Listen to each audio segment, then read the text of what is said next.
தேங்காவே சேர்க்காம ஒரு கொத்தமல்லி சட்னியும் நல்ல காரமாக ஒரு வெங்காய சட்னியும் இன்றைக்கி செய்து பார்க்கலாம்.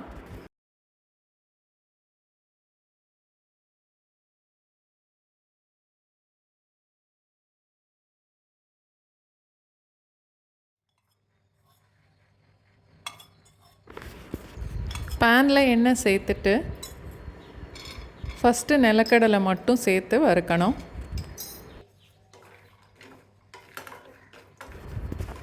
நிலக்கடலை நல்லா வறுப்பட்டதுக்கப்புறம் உரித்து வச்சுருந்த வெங்காயம், பூண்டு, பச்சை மிளகாய் சேர்த்து வதக்கணும்.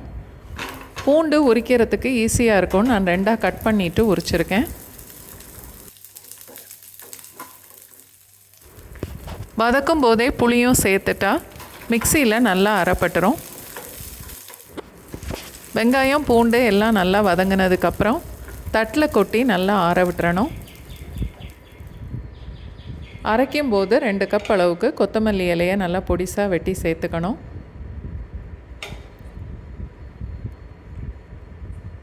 தேவையான அளவுக்கு உப்பும் சேர்த்துடலாம். தாளிக்கிறதுக்கு எண்ணெய் ஊற்றிட்டு 1 மிளகாய் வத்தல், 1/2 ஸ்பூன் கடுகு, உளுந்தம்பருப்பு, பெருங்காயம், கருவேப்பிலை சேர்த்து தாளிச்சிட்டு அரைச்சி வச்சுருந்த மல்லி சட்னியில் சேர்த்துடலாம்.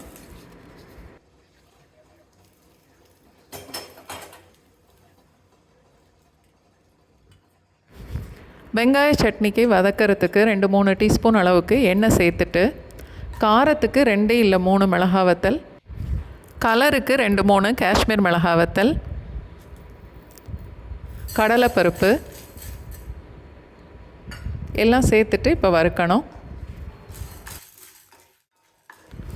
கடலைப்பருப்பு நல்லா செவக்கிற வரைக்கும் வறுத்துட்டு ஒரு தட்டுக்கு மாற்றிடலாம். அதே பேனில் இன்னும் கொஞ்சம் எண்ணெய் சேர்த்துட்டு உரித்து வச்சுருந்த சின்ன வெங்காயம் எல்லாம் சேர்த்து வதக்கணும்.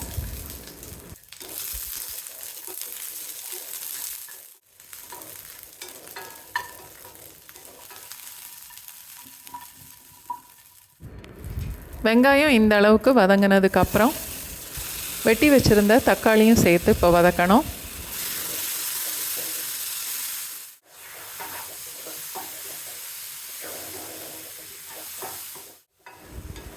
தக்காளி நல்லா சாஃப்டாக மாறினதுக்கப்புறம் அடுப்பை ஆஃப் பண்ணிவிட்டு நல்லா ஆற விட்டுறணும். வதக்கி வச்சுருந்த வெங்காயம், தக்காளி,